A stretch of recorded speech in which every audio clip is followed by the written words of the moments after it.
తీసుకుని ఆమోద ముద్ర వేసి పంపిస్తారని.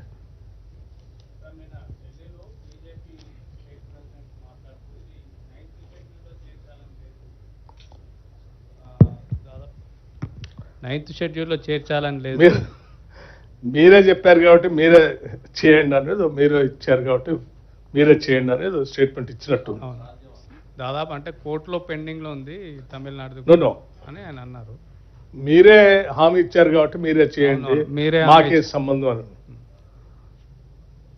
రామచంద్రరావు గారికి కొంత భారతీయ జనతా పార్టీ అధ్యక్షులకి కొంత దళితులన్నా బలహీన వర్గాలన్నా కొంత ఎక్కడో చిన్న చూపు ఉన్నట్టుంది. అందుకే వారు పదే పదే ఎప్పుడు ఈ వర్గాల కోసం ఏ రాష్ట్ర ప్రభుత్వాలు ఏదైనా ప్రయత్నం చేసి మేలు జరగాలి ప్రయత్నం చేస్తున్నా దానికి అడ్డంగా ఏదో మాట్లాడటం వారికి అలవాటు. గతంలో హైదరాబాద్ సెంట్రల్ యూనివర్సిటీలో జరిగిన సంఘటనకు సంబంధించి వారి పాత్ర ఏంటో ఈ రాష్ట్ర ప్రజలకి దేశానికి కూడా తెలుసు. ఇవాళ ఎస్ మేమే హామీ ఇచ్చాము క్యాస్ట్ సెన్సస్ చేస్తామని, ఆ ఎంపిరికల్ డాటా ప్రకారం 42% రిజర్వేషన్ కల్పిస్తామని కూడా మేమే చెప్పాము. ఆ చెప్పిన దానికి అనుగుణంగానే మేము సైంటిఫిక్గా సర్వే చేసి క్యాబినెట్ ఆమోదంతో శాసనసభలో పెట్టి శాసనసభ ద్వారా బిల్ పాస్ చేసి పంపిస్తాము. మీరే చెప్పారు మీరే చేసుకోండి అంటే ఇది రెండు రాష్ట్ర ప్రభుత్వం, ఇదేంటి రాష్ట్ర ప్రభుత్వాలు కేంద్ర ప్రభుత్వాలకు సంబంధించిన వ్యవహారం. కానీ ఏదో మేమేమో భారతీయ జనతా పార్టీని మీ పార్టీలో తీర్మానం చేసి దీనికి బిల్లు ఆమోదం చేయండి అని నేను చెప్పలేను. పార్లమెంట్లో కేంద్ర ప్రభుత్వం దీన్ని ఆమోదం తెలియజేసి చేయండి అని చెప్తా ఉన్నాం. బహుశా దాన్ని అర్థం చేసుకోవటంలో వారికి ఏదైనా పొరపాటు ఏమైనా ఉందేమో అని నా అనుమానం.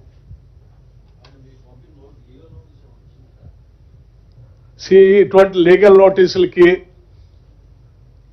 భయపడేవాడు కాదు బట్టి Vikramarka. I stand by what ever I set.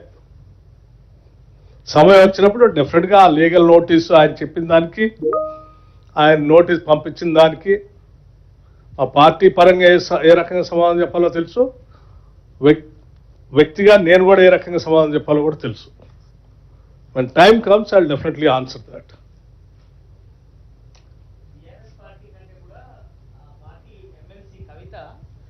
సానుకూలంగా మీ ప్రభుత్వం మీద ఉంది. ఖచ్చితంగా ఆర్డినెన్స్ ద్వారానైనా ఖచ్చితంగా 42% రిజర్వేషన్ వచ్చే అవకాశం ఉంది. లేదంటే మాత్రం ఖచ్చితంగా పెద్ద ఎత్తున ఆందోళన చేపడతాను. ఇప్పటివరకు సానుకూలంగానే ఉన్నాను, కాంగ్రెస్ పార్టీ తీసుకున్న నిర్ణయానికి సానుకూలంగా ఉన్నాను అంటుంది. కానీ బీఆర్ఎస్ మాత్రం ఎట్టి పరిస్థితుల్లో ఇది బీసీలను మభ్యపెట్టేందుకు ప్రయత్నమే చేస్తుంది అనేటువంటి విషయాన్ని చెప్తున్నారు. మభ్యపెట్టే కార్యక్రమం ఇందులో ఏదైనా ఉందని అంటే వాళ్ళు చేశారు కాబట్టి అందరూ అట్లాగే చేస్తారనే ఆలోచనలో వాళ్ళు ఉండొచ్చు. మేము మభ్య పెట్టాలనేటువంటి ఆలోచన ఉంటే మీకు తెలుసు, క్యాబినెట్లో రాగానే 4/2/2024 నాడు ముఖ్యమంత్రి రేవంత్ రెడ్డి గారు క్యాబినెట్ సహచర సభ్యులందరితో మాట్లాడి ఈ క్యాబినెట్ తీర్మానం చేసేవాళ్ళు కాదు. క్యాబినెట్ తీర్మానం అయిన తర్వాత అసెంబ్లీలోనే పెట్టేవారు కాదు. అసెంబ్లీలో వారే ప్రవేశపెట్టి వారు మాట్లాడిన విధానం కూడా మీకు తెలుసు.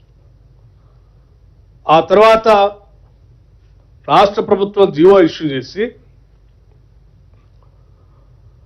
10/10/2024 ప్లానింగ్ శాఖ ఈ కాస్ట్ సర్వేని పకడ్బందీగా చేయమని చెప్పి జీవో ఇచ్చేవాళ్ళు కాదు. ప్లానింగ్ శాఖని డిప్యూటీ సీఎంగా ఉన్న నేను ప్లానింగ్ శాఖను కూడా చూస్తూ ఉన్నాను.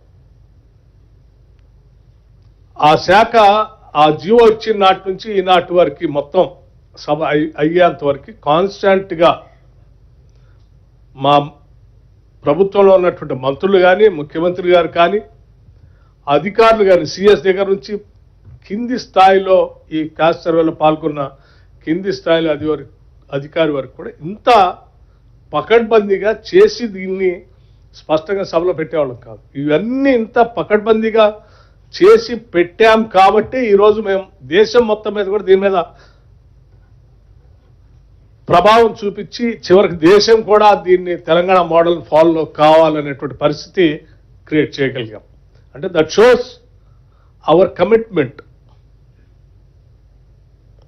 మా సంకల్పం కానీ మా నిబద్ధత కానీ వీటన్నిటి ద్వారానే మీకు అర్థం అవుతాం. దీంట్లో ఏమాత్రం ఇది ఉన్నా కానీ వాళ్ళ కేంద్ర ప్రభుత్వం ప్రధానమంత్రి సాక్షాత్ నరేంద్ర మోడీ గారు కూడా మేము కూడా చేస్తామనేటువంటి పరిస్థితి ఉత్పన్నమైంది కాదు. సో దీంట్లో